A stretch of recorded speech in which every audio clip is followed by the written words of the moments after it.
আসসালামু আলাইকুম প্রিয় দর্শক, কেমন আছেন? আশা করি খুবই ভালো আছেন।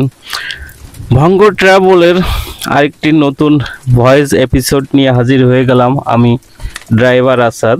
এটা হলো ঢাকা এয়ারপোর্ট রোডের বৃষ্টির, তাই বৃষ্টি নিয়ে কিছু কথা আপনাদের সাথে বলতে চাচ্ছি। আশা করি আপনারা কথাগুলি শুনবেন এবং ভিডিওটি দেখবেন। দেখুন, এই বৃষ্টির ভিতরে কিন্তু আমাদের বাংলাদেশের রোডের অ্যাক্সিডেন্টগুলি বেশি হয়।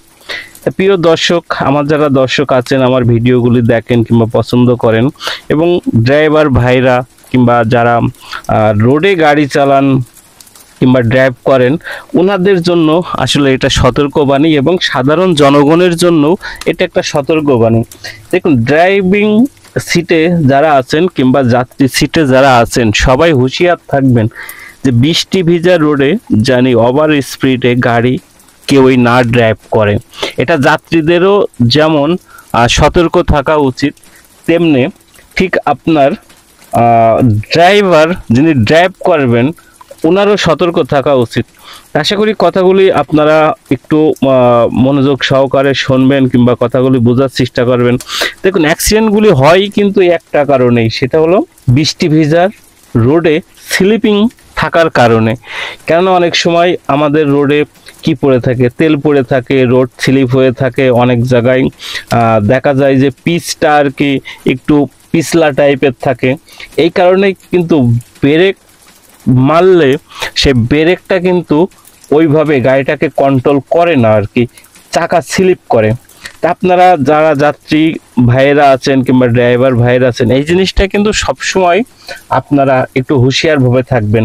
আর দেখতেই পাচ্ছেন আমি যাচ্ছি আর কি কুড়িল চৌরাস্তা থেকে এয়ারপোর্টের দিকে। তো এই বৃষ্টি ভিজা রোডে অ্যাক্সিডেন্টগুলি হয় এবং সবাই সবার জায়গার থেকে খুবই সতর্ক থাকবেন, খুবই সাবধান থাকবেন এবং আপনারা রোডে খুব সাবধানে ড্রাইভিং করবেন।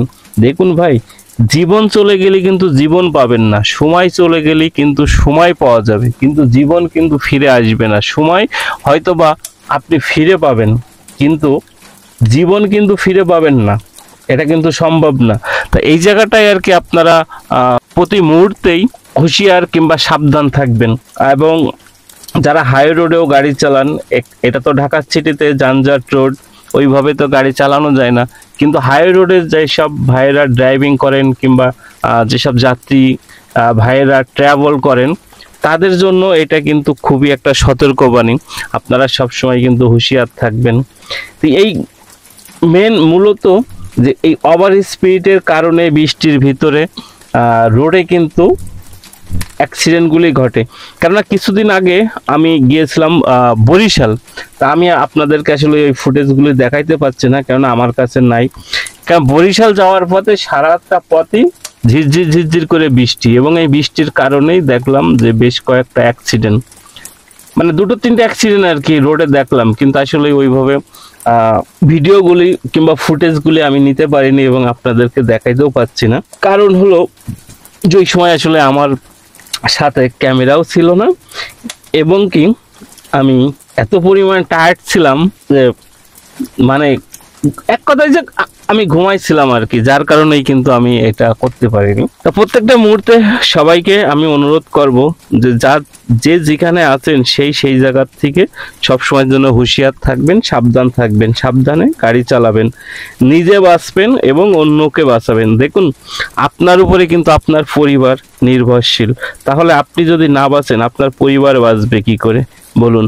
আপনি যদি না বাঁচেন, তাহলে আপনি এই যাত্রীগুলি বাঁচাবেন কি করে? এই যাত্রীদের তো আপনাকেই নিয়ে যাইতে হবে নিরাপদে গন্তব্যস্থানে। তা এই দায়িত্বটা তো একজন ড্রাইভার ভাইয়েরই নাকি?